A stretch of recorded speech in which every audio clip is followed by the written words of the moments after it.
All right, y'all, we got to talk about this. However bad you think the current situation is, it's actually worse. So look at this in the Telegraph. The Texan building nuclear bunkers to prepare Americans for World War III. As global conflicts prompts politicians and billionaires to plan for the worst, business has never been better for one entrepreneur. So as you're about to see in here, this person who builds doomsday bunkers, nuclear bunkers, he says, there's 2 people in Trump's cabinet who I'm building bunkers for, who've already reached out and I'm building bunkers for. And he says they actually texted me the other day and they said, hey, when's my thing going to be done? In other words, they're looking around going, oh shit, World War III skis, anybody? Did we just fuck everything up for the entire world from now until the end of time? And the answer is yes. The answer is yes. These people don't give a fuck about you. They never gave a fuck about you. They represent the Epstein class. They're more than happy, them and their billionaire friends, to loot the treasury on their way out the door to go hide in the fucking bunker as you guys deal with the fallout of climate change and World War III and nuclear annihilation and wars over water and things of that nature. These people never gave a fuck about you. And now it's more clear than ever before. But the fact that people in the regime are going, oh shit, I need a doomsday bunker ASAP. What does that tell you? Is that a vote of confidence for Donald Trump's leadership and Benjamin Netanyahu's leadership? Is that what that is? I don't think so. Here we go. Let's dive into this here. War for most people brings confusion, fear, and destruction, but for Ron Hubbard it brings something else altogether. Opportunity. The 63-year-old Texan builds bunkers designed to help customers survive drone attacks, ballistic missile strikes, or even nuclear Armageddon. With the U.S. war with Iran sparking fears of World War III, business has never been better for his company, Atlas. I've been inundated with calls, Hubbard says in an interview with the Telegraph, describing how inquiries from Americans had gone up tenfold since the war with Iran broke out Saturday. Hubbard claims 2 senior cabinet members in the Trump administration are amongst his clients. One of them texted me yesterday asking me, when will my bunker be ready, he says. With somewhat remarkable timing, Hubbard's firm opened new offices in Dubai at the end of February. Just 2 days later, Iranian missiles rained down on the glitzy city as the Islamic Republic took revenge on the Gulf states for their support for the bombing campaign launched by the United States and Israel. The onslaught shattered the city's carefully cultivated image as a safe paradise for wealthy expats, protected from the instability of the surrounding region. The Texan says 2 of the city's billionaires immediately got in touch to buy a shelter. I wouldn't call it lucky, but I would call it good timing for them, he says. Hubbard's company works out of a factory in Sulphur Springs, Texas, where it constructs hundreds of bunkers a year. They range from vast, sprawling underground compounds worth more than $5 million down to small, precast bolt holes for those wishing to ride out doomsday in a budget-friendly $20,000 alternative. With an aesthetic combining a submarine and a Bond villain lair, the shelters can come with cinemas, swimming pools, an armory, and fully equipped gun range inside. The Texan has found himself at the center of an extremely lucrative bunker rush fueled by the new era of geopolitical instability. Is that good? Is that good that there's now a doomsday bunker rush? That seems like it might be a bit of an issue here. Atlas saw a large spike in sales after Russia invaded Ukraine in 2022, as well as October 7th attack on Israel in 2023. But this one's hit home, Hubbard says. Speaking from the factory, it adds, I have friends and business partners in Dubai and Abu Dhabi, and so many Americans go there. They thought they'd never see bombs fall, but now they're getting the shit bombed out of them. Jesus Christ, man. This is what one of those looks like here. I'll zoom in a little bit for you guys. This is what one of the bunkers looks like here.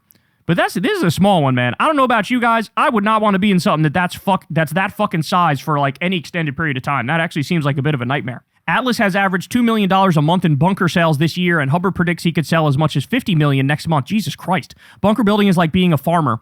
When it's time for harvest, you have to reap all you can. The Texan insists he is not the type who hopes for war, but admits from my point of view, I don't have to advertise very much now. Now that the shelter's been bombed, now that they've been bombed, they're all going to want shelters. It's just a fact of life. Hubbard, who has no connection to Scientology founder L. Ron Hubbard, thank you for that, Daily Mail, describes himself as a very religious Christian man. Like many devout evangelicals in the United States, he believes that the end times are approaching, a scenario laid out in the book of Revelation, canonically the last book of the New Testament, which foresees a great war bringing about Armageddon, leading to the end of the world and the second coming of Christ. Let me just pause here to point out to you guys, I really don't think you understand just how widespread this belief is among the political class in America. We already know Pete Kegsbreth, the Secretary of War Crimes, he believes in this shit. He thinks it's literally true that the rapture is actually going to happen, Armageddon is actually going to happen, and Jesus is going to come back on a winged horse.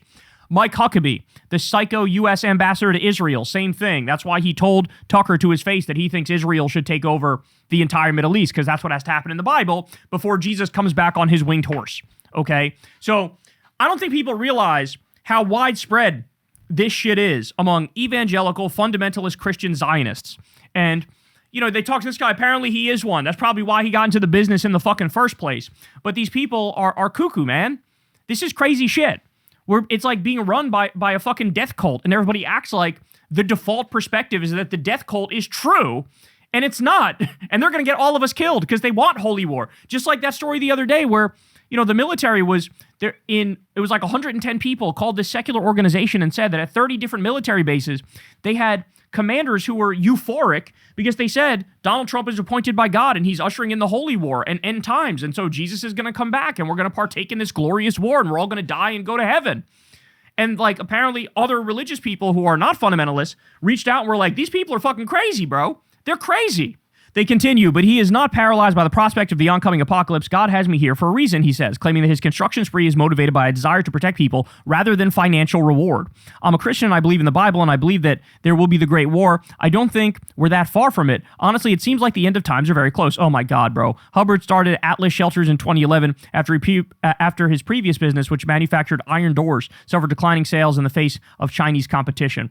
So this is what it looks like. Yeah, I don't know about you guys, man. I'm not sure I'd want to spend that much time in here.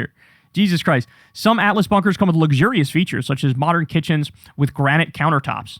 Jesus Christ. At the time, Silicon Valley elites were starting to become interested in buying emergency bolt holes. See, guys, this is what I'm saying. Like, you have this weird mix. The Epstein class, the billionaire elites, the Silicon Valley AI tech assholes, right? Like, they're getting their bunkers, then you got the religious psychos doing it over here, and, like, everybody else is just, we're all left to deal with the fallout. We'll probably cover this story on the next show, but you have the, you guys saw the Corpus Christi, in Corpus Christi, Texas, they're basically just running out of water. Like, they issued this, like, emergency declaration, and they're saying, like, hey, by, like, next year, we're done, so we don't have any water. Well, it turns out there's, like, an Exxon Saudi plastic factory there that wastes a tremendous amount of water, and, like, it sucked up all the fucking water, and now an entire fucking city might go under, right? And it's like, that's just the beginning, y'all. That's just the fucking beginning. Like, any fucking day now, you can start getting these warnings for so many different places. And what do we do when there is no more fresh water? By the way, one day of the motherfucking bombing in Iran is $1 billion. $1 billion, they could have made a desalination plant for Corpus Christi, Texas, and they wouldn't be in this predicament.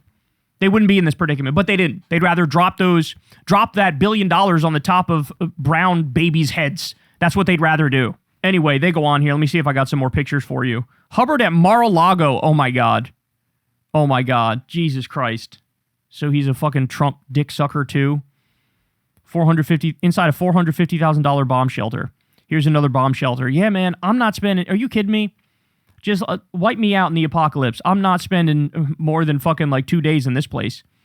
This has dark vibes to me. Doesn't this have dark vibes to you? This does not feel comfy in any way, shape, or form. See all that wine on the wall? You drink through that in fucking 1 day for being miserable down there. When you have Trump regime goons buying fucking doomsday nuclear bunkers, oh my God, we're so cooked. I'm curious who you guys think it is. If I was a betting man, I would say Scott Bessent is one of them. He's getting a bunker. And Howard Lutnick. I'm going Lutnick and Bessent are the ones who got it. I think Pam Bonnie's an idiot. Kristi Noem was fired. Pete Kegsbreath is an idiot. Mike Huckabee can't wait for Jesus to bring him up to heaven, even though there is no heaven. And if there is, he's not going there anyway. He's going to hell. Yeah, I don't know. I would say it's those two. I'd say it's Lutnick and Bessent. What do you think? Hey, y'all, do me a favor and like and subscribe. It helps out big time in the algorithm. Click the bell as well for notifications when videos drop. And watch that video on screen right now. You know you want to.